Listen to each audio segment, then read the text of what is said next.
Hello, Bring a Trailer. I want to show you under the skin of this 2008 Buell 1125R, 25th anniversary edition. This bike has 30 miles. I pulled it out of storage. I want to show you how the thing is just clean as a whistle here. I have the throttle bodies held open with a piece of leather. It's a Jack Daniels keychain, fittingly. Can you see in there? God, I mean, it's just...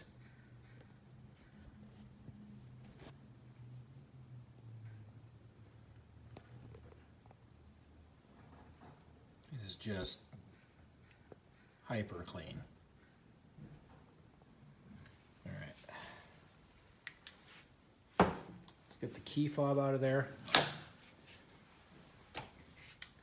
I want to show you underneath here and talk about waking up low mileage bikes that have been in storage for a long time. A lot of people, I don't know, they tell you not to. I always think it's kind of exciting. I really enjoy it. This bike was not without surprises. Number one here, the rear brake master cylinder is seized up solid. I'm not even going to try messing with it. I found a new old stock one at a Buell dealer in St. Paul, Minnesota.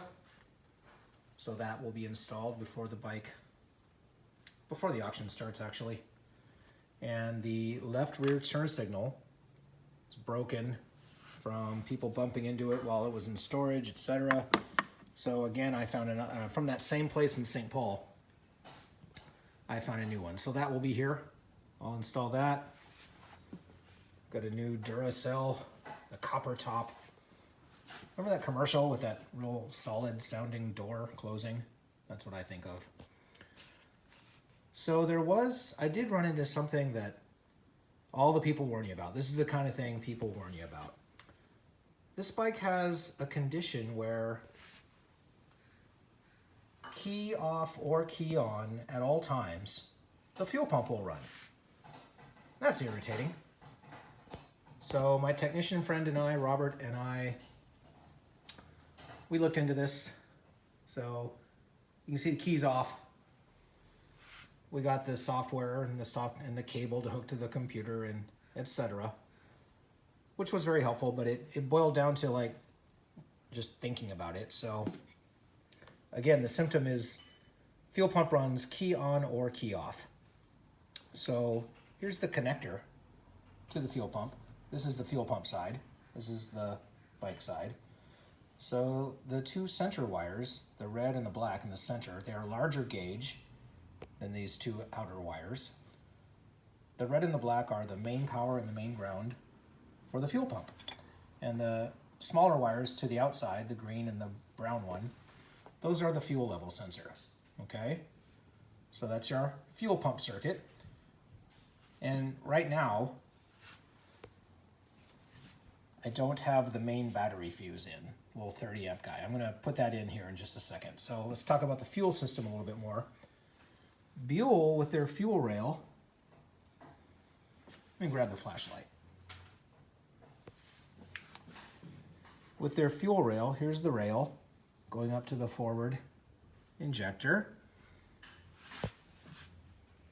There's the rear injector. If you'll notice, there's no return, okay? It just dead ends at the injectors.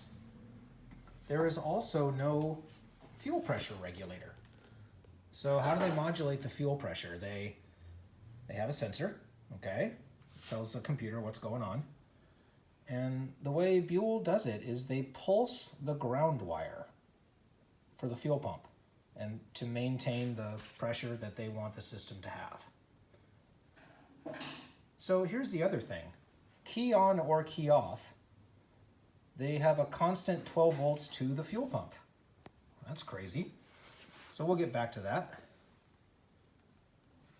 Where did I put the fuse? Here it is.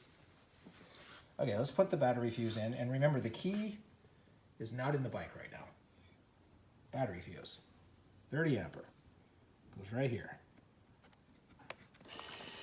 Listen to that. Fuel pump running, key off.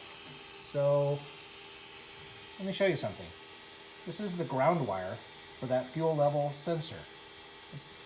I've already got it unlocked. Look at that. Fuel pump not running. So we fixed our symptom. So what has happened here is the fuel level sender inside the, which is part of the fuel pump assembly, the fuel level sensor slash sender has developed a short, and ground is bleeding through it and allowing the fuel pump to run,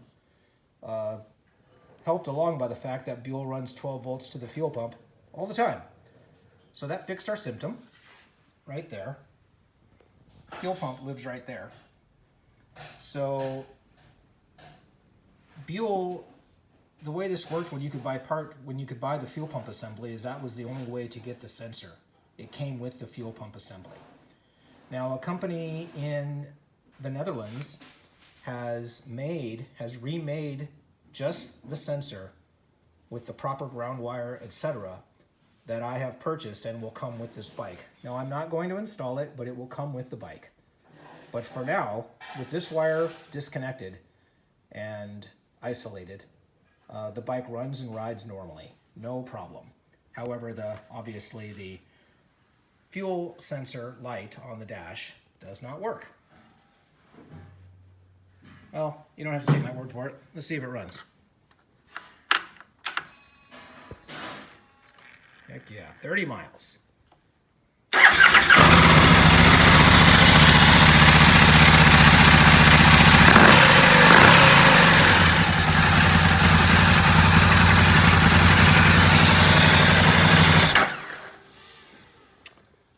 So I hope that explanation makes sense to everyone. Any questions, let me know. Open your doors. Thank you.